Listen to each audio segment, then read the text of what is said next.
only are we trying something new this week, we got a little bit of a language lesson.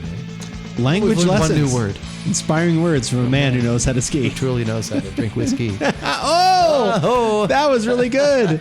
And that is very true. We have a Japanese whiskey on the podcast today. I'm Andrew. And I'm Keith, and we are About Beverages. And the beverage that we are about today is the Meikakuna Japanese whiskey. This is a Trader Joe's release. Just came out. It's in their current flyer, and it's also it's a blend of whiskeys aged a minimum of 3 years. Correct. Yes. There's this is made specifically for them by a master distiller in Japan, and the region. There's more information here that on the label. There was let's say that this area is known as the navel.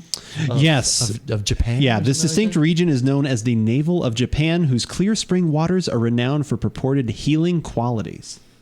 It's always good to have. I've always felt whiskey could heal me of anything, or at least I hope it could. There's a tipping point. That's true. No longer healing, but yes. But I haven't found that point yet. Anytime you can find waters that are purported for healing, that's right. It's just good to be able to say purported. Purported healing. That's a good word, and healing waters is also good. Healing waters, yes. We do not wash our pits in the pool of sacred tears. Did you mention what this word actually means in Japanese? No. So this was our lesson, our language lesson for today. Distinct. Yes. The Meikakuna means distinct in Japan. So yeah, we've had earlier this year we did another Japanese whiskey. Yeah, we did the Kikori Japanese whiskey. I liked it quite a bit. It was definitely on the lighter side compared to your classic American whiskeys or scotches or anything. At least the one we had. It was for me. It was almost like this is slightly reductive, but it was almost like a heavy Chardonnay. Like it was a little buttery note to it. There was some nice, barrel aged, a little vanilla. I really enjoyed it. Definitely was, I was like, I want to explore more of these. And like I said, I know you've been talking about this one for a few weeks now, saying that this is one that you'd heard some pretty good things about. It's around what, $35? It's $30. $30. Okay. Yep. And supposedly, and they have been for a while. Japanese whiskeys are quite popular. And are flying off the shelves. So if you do find one, whether it's this one or others that you like, it's I guess you might want to grab a bottle or two because they are going quickly. And so I've heard a little bit of feedback about this, but I'm not going to say. Okay. And I'm going to try to forget about it as we. I was going to say as we delve into it here. So now, as someone who has been on the show a long time ago, is this Fitz approved? I don't know. This has only been at the store for a little over a week. This is a lot newer than I thought. Yeah. Did you have another Japanese whiskey? There was one that we were trying to get that was not a Trader Joe exclusive that has not shipped I've heard for a very long time. Okay. We haven't gotten it since we've been carrying spirits at the store in March. And I heard that even the other store that has carried them for several years actually hasn't been able to get it for over a year. So it's the less. So it was nice to actually be able to actually have one and have it ship. So it's the lesser known slow boat from Japan. Yes. Okay. All right. Very slow boat. Color wise, what would you say there? Just kind of nice, like honey kind of gold? A darker honey, but that's a good honey with a little bit of red in there. Yeah, they're actually, I would agree with that as well. So 86 proof. Really? Like I said, and the reason I noticed that was because I looked as I was doing my sniffs. I was like, oh, that seems a little hot. Like, is that in the mid to high 90s? I was like, oh, 86. Okay.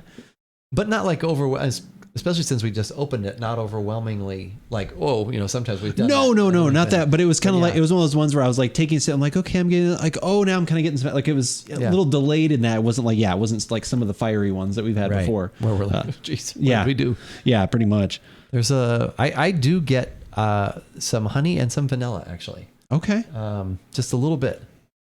I was gonna say toffee really jumps out to me, like toffee / butterscotch candy.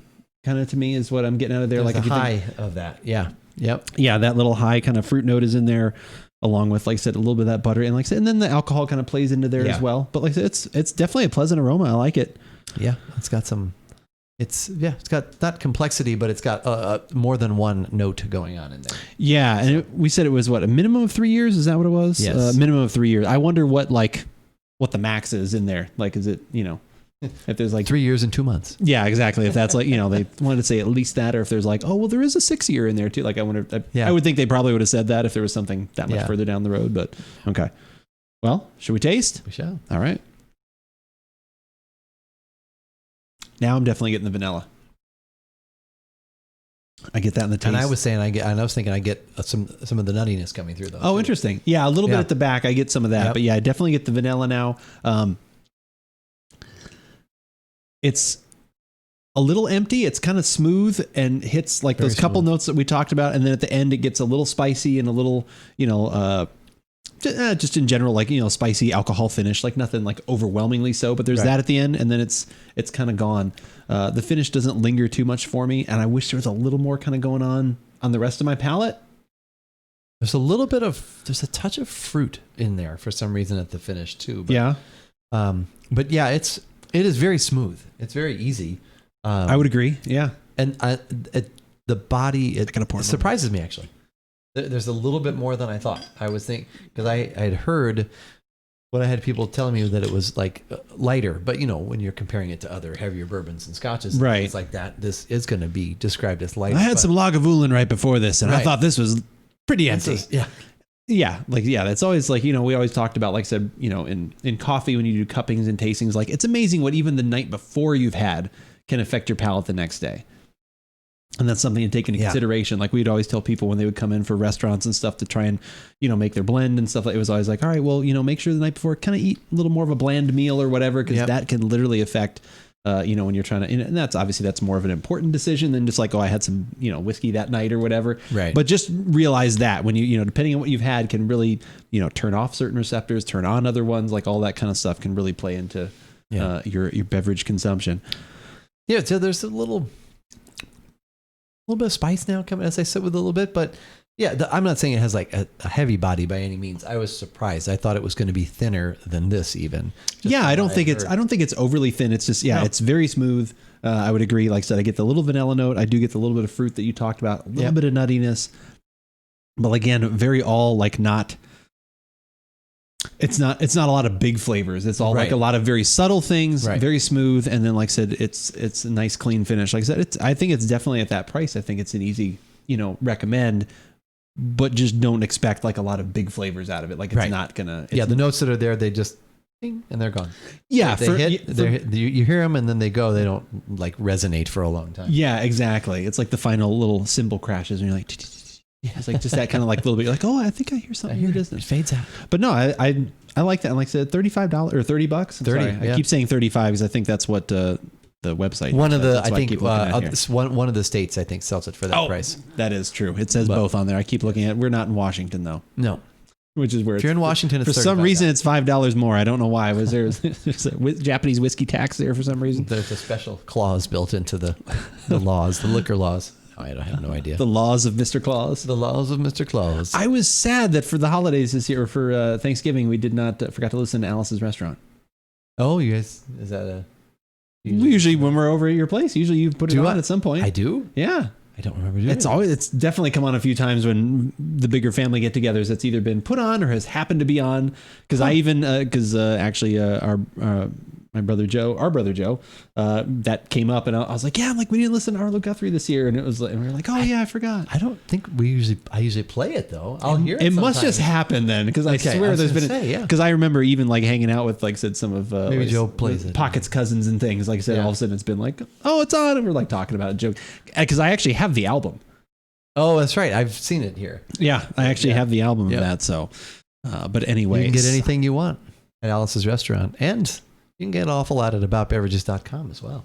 Nailed it right there. Look at that transition. Well, you do all the heavy lifting usually, so I thought since it actually, the light bulb went on, in my head, I thought I'd at least follow the light. And I went into the light.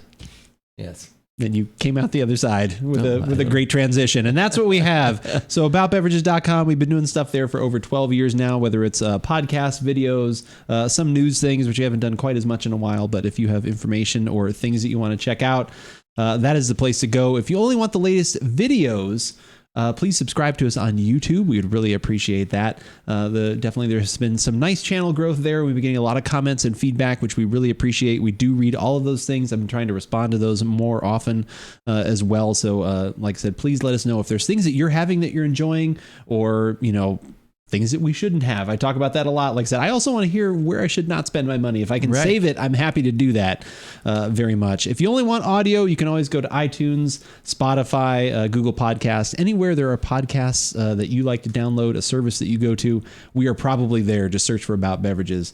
And on top of all that, there are 3 pillars of social media. The 3 pillars. The 3 pillars being Facebook, Instagram, and Twitter. Twitter being the one that we use most frequently. We'll let you know when we're going live on twitch.tv/AboutBeverages most Thursday evenings around 5 a.m. Pacific. 5 p.m. 5 a.m. Oh my God. Awfully early. Yes. Oh my gosh. We do that before you go to work. Wow. We make sure you get in a bunch of drinking. Get it. Yes. No, not at all. 5 p.m. 5 p.m. Pacific. And like I said, we'll let you know when we're about to go live. And you can join us on twitch.tv/AboutBeverages for all the behind the scenes fun. We record our podcast, but we also do other things as well, interact with our viewers in chat, and talk about whatever happens to come up. Also, Andrew's going to let you know what's going on in the gaming world, or at least his gaming world. That's right. That's the only my corner of the gaming world. Right. That's correct. That's right. He'll let you know what he's going to be doing throughout the week, and keep you updated using Twitter. But as we always say, whether we like it or not, you should give it a shot.